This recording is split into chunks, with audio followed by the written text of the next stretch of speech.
First Love by Emilia Pardo Bazan. How old was I then? 11 or 12 years, more probably 13, for before then is too early to be seriously in love. But I won't venture to be certain, considering that in southern countries the heart matures early, if that organ is to blame for such perturbations. If I do not remember well when, I can at least say exactly how my first love revealed itself. I was very fond, as soon as my aunt had gone to church to perform her evening devotions, of slipping into her bedroom and rummaging her chest of drawers, which she kept in admirable order. Those drawers were to me a museum. In them I always came across something rare or antique, which exhaled an archaic and mysterious scent, the aroma of the sandalwood fans which perfumed her white linen, pincushions of satin now faded, knitted mittens carefully wrapped in tissue paper, prints of saints, sewing materials, a reticule of blue velvet embroidered with bugles. An amber and silver rosary would appear from the corners. I used to ponder over them and return them to their places. But one day, I remember as well as if it were today, in the corner of the top drawer, and lying on some collars of old lace, I saw something gold glittering. I put in my hand, unwittingly crumpled the lace, and drew out a portrait, an ivory miniature, about 3 inches long, in a frame of gold. I was struck at first sight. A sunbeam streamed through the window and fell upon the alluring form, which seemed to wish to step out of its dark background and come toward me. It was the most lovely creature, such as I had never seen, except in the dreams of my adolescence. The lady of the portrait must have been some 20-odd years. She was no simple maiden, no half-opened rosebud, but a woman in the full resplendency of her beauty. Her face was oval, but not too long, her lips full, half open and smiling. Her eyes cast a languishing side glance, and she had a dimple on her chin, as if formed by the tip of Cupid's playful finger.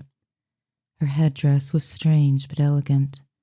A compact group of curls plastered cone-wise, one over the other, covered her temples, and a basket of braided hair rose on top of her head. This old-fashioned headdress, which was trussed up from the nape of her neck, disclosed all the softness of her fresh young throat, on which the dimple of her chin was reduplicated more vaguely and delicately. As for the dress, I do not venture to consider whether our grandmothers were less modest than our wives are, or if the confessors of past times were more indulgent than those of the present.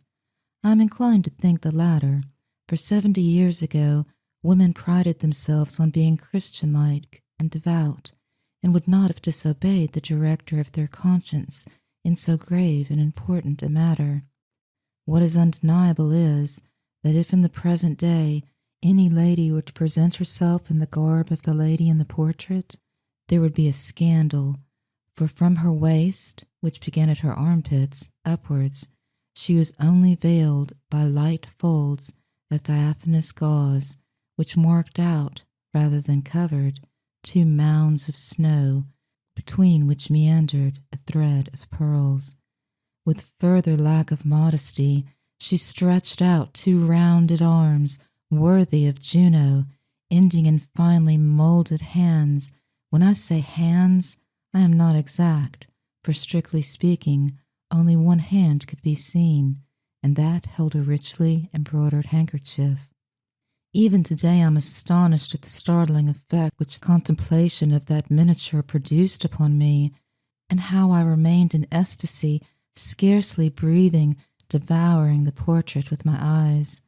I had already seen here and there prints representing beautiful women. It often happened that in the illustrated papers, in the mythological engravings of our dining room, or in a shop window, that a beautiful face or a harmonious and graceful figure attracted my precociously artistic gaze. but the miniature encountered in my aunt's drawer, apart from its great beauty, appeared to me as if animated by a subtle and vital breath. You could see it was not the caprice of a painter, but the image of a real and actual person of flesh and blood. The warm and rich tone of the tints made you surmise that the blood was tepid beneath that mother-of-pearl skin. The lips were slightly parted to disclose the enameled teeth, and to complete the illusion, there ran around the frame a border of natural hair, chestnut in color, wavy and silky, which had grown on the temples of the original. As I have said, it was more than a copy. It was the reflection of a living person from whom I was only separated by a wall of glass.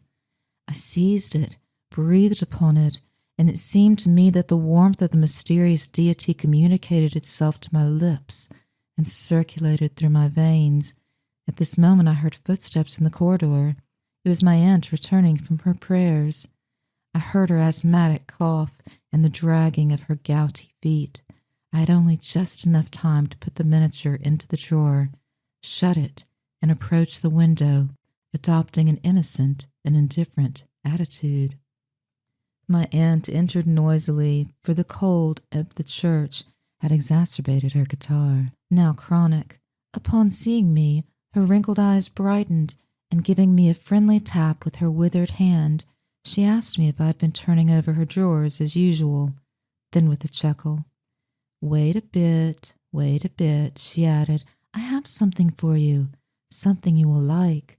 And she pulled out of her vast pocket a paper bag, and out of the bag 3 or 4 gum lozenges, sticking together in a cake, which gave me a feeling of nausea. My aunt's appearance did not invite one to open one's mouth and devour these sweets. The course of years, her loss of teeth, her eyes dimmed to an unusual degree, the sprouting of a mustache, or bristles on her sunken-in mouth, which was 3 inches wide, dull gray locks fluttering above her sallow temples, a neck flaccid and livid as the crest of a turkey when in good temper. In short, I did not take the lozenges. Ugh! An feeling of indignation, a manly protest rose in me, and I said forcibly, I do not want it. I don't want it. You don't want it? What a wonder! You who are greedier than a cat. I am not a little boy, I exclaimed, drawing myself up and standing on tiptoes. I don't care for sweets. My aunt looked at me half good-humoredly and half ironically, and at last, giving way to the feeling of amusement I caused her, burst out laughing, by which she disfigured herself and exposed the horrible anatomy of her jaws. She laughed so heartily that her chin and nose met, hiding her lips and emphasizing 2 wrinkles, or rather 2 deep furrows, and more than a dozen lines on her cheeks and eyelids. At the same time her head and body shook with the laughter, until at last her cough began to interrupt the bursts, and between laughing and coughing, the old lady involuntarily spluttered all over my face. Humiliated and full of disgust, I escaped rapidly thence to my mother's room, where I washed myself with soap and water, and began to muse on the lady of the portrait. And from that day and hour, I could not keep my thoughts from her. As soon as my aunt went out, to slip into her room, open the drawer, and bring out the miniature, and lose myself in contemplation, was the work of a minute. By dint of looking at it, I fancied that her languishing eyes, through the voluptuous belling of her eyelashes, were fixed in mine, and that her white bosom heaved. I became ashamed to kiss her, imagining she would be annoyed at my audacity, and only pressed her to my heart, or held her against my cheek. All my actions and thoughts referred to the lady. I behaved toward her with the most extraordinary refinement and superdelicacy. Before entering my aunt's room and opening the longed-for drawer, I washed, combed my hair, and tidied myself, as I have seen since is usually done before repairing to a love appointment. I often happened to meet in the street other boys of my age, very proud of their slip of a sweetheart, who would exultingly show me love letters, photographs, and flowers, and who asked me if I hadn't a sweetheart with whom to correspond. A feeling of inexplicable bashfulness tied to my tongue, and I only replied with an enigmatic and haughty smile. And when they questioned me as to what I thought of the beauty of their little maidens, I would shrug my shoulders and disdainfully call them ugly mugs. One Sunday I went to play in the house of some little girl cousins, really very pretty, the eldest whom was not yet 15. We were amusing ourselves looking into a stereoscope, when suddenly one of the little girls, the youngest, who counted 12 summers at most, secretly seized my hand, and in some confusion and blushing as red as a brazier, whispered in my ear, "Take this." At that time I felt in the palm of my hand something soft and fresh, and saw that it was a rosebud with its green foliage. The little girl ran away smiling and casting a side glance at me, but I, with a puritanism worthy of Joseph, cried out in my turn, "Take this!" and I threw the rosebud at her nose, a rebuff which made her tearful and pettish with me the whole afternoon, and for which she has not pardoned me even now, though she is married and has 3 children. The 2 or 3 hours which my aunt spent morning and evening together at church being too short for my admiration of the entrancing portrait, I resolved at last to keep the miniature in my pocket, and went about all day hiding myself from people just as if I had committed some crime. I fancied that the portrait from the depth of its prison of cloth could see all my actions, and I arrived at such a ridiculous extremity that if I wanted to scratch myself, pull up a sock, or do anything else not keeping with the idealism of my chaste love, I first drew out the miniature, put it in a safe place, and then considered myself free to do whatever I wanted. In fact, since I had accomplished the theft, there was no limit to my vagaries. At night I hid it under the pillow and slept in an attitude of defense. The portrait remained near the wall, I outside, and I awoke 1,000 times, fearing someone would come bereave me of my treasure. At last I drew it from beneath the pillow and slipped it between my nightshirt and left breast, on which the following day could be seen the imprint of the chasing of the frame. The contact of the dear miniature gave me delicious dreams. The lady of the portrait, not in effigy, but in her natural size and proportions, alive, graceful, affable, beautiful, would come toward me to conduct me into her palace by a rapid and flying train. With sweet authority she would make me sit on a stool at her feet, and would pass her beautifully molded hand over my head, caressing my brow, my eyes, and loose curls. I read to her out of a big missal, or played the lute, and she deigned to smile, thanking me for the pleasure which my reading and songs gave her. At last romantic reminiscence overflowed my brain. Sometimes I was a page, and sometimes a troubadour. With all these fanciful ideas, the fact is I began to grow thin, quite perceptibly, which was observed with great disquietude in my parents and my aunt. In this dangerous and critical age of development, everything's alarming, said my father, who used to read books of medicine and anxiously studied my dark eyelids, my dull eyes, my contracted and pale lips, and above all the complete lack of appetite which had taken possession of me.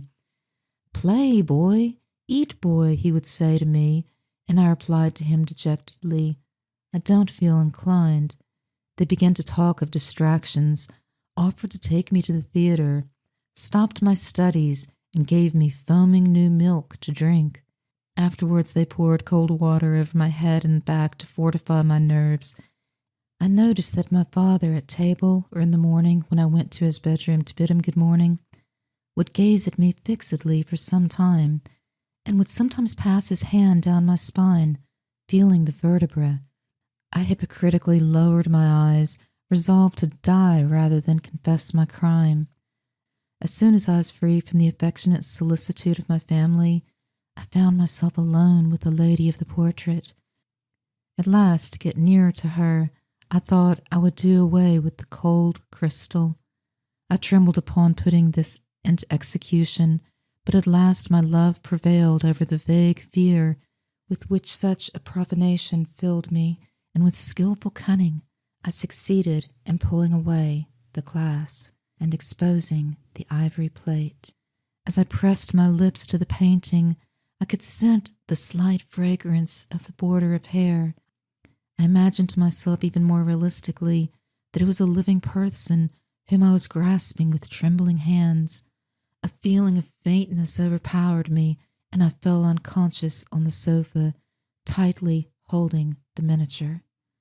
When I came to my senses, I saw my father, my mother, and my aunt all bending anxiously over me. I read the terror and alarm in their faces. My father was feeling my pulse, shaking his head and murmuring, "His pulse is nothing but a flutter. You can scarcely feel it." My aunt, with her claw-like fingers, was trying to take the portrait from me, and I was mechanically hiding it and grasping it more firmly. "But, my dear boy, let go. You're spoiling it," she exclaimed. "Don't you see? You are smudging it. I am not scolding you, my dear. I will show it to you often as you like, but don't destroy it. Let go. You're injuring it." "Let him have it," begged my mother. "The boy is not well." "Of all things to ask," replied the old maid. "Let him have it. And who will paint another like this, or make me as I was then? Today nobody paints miniatures. It is a thing of the past, and I am also a thing of the past, and I am not what is represented there." My eyes dilated with horror. My fingers released their hold on the picture. I don't know how I was able to articulate. You? The portrait is you? Don't you think I am pretty now, boy? Bah! One is better looking at 23 than at I don't know what, for I've forgotten how old I am. My head drooped, and I almost fainted again. Anyway, my father lifted me in his arms onto the bed and made me swallow some tablespoonfuls of port. I recovered very quickly and never wished to enter my aunt's room again. End of First Love by Emilia Pardo Bazan.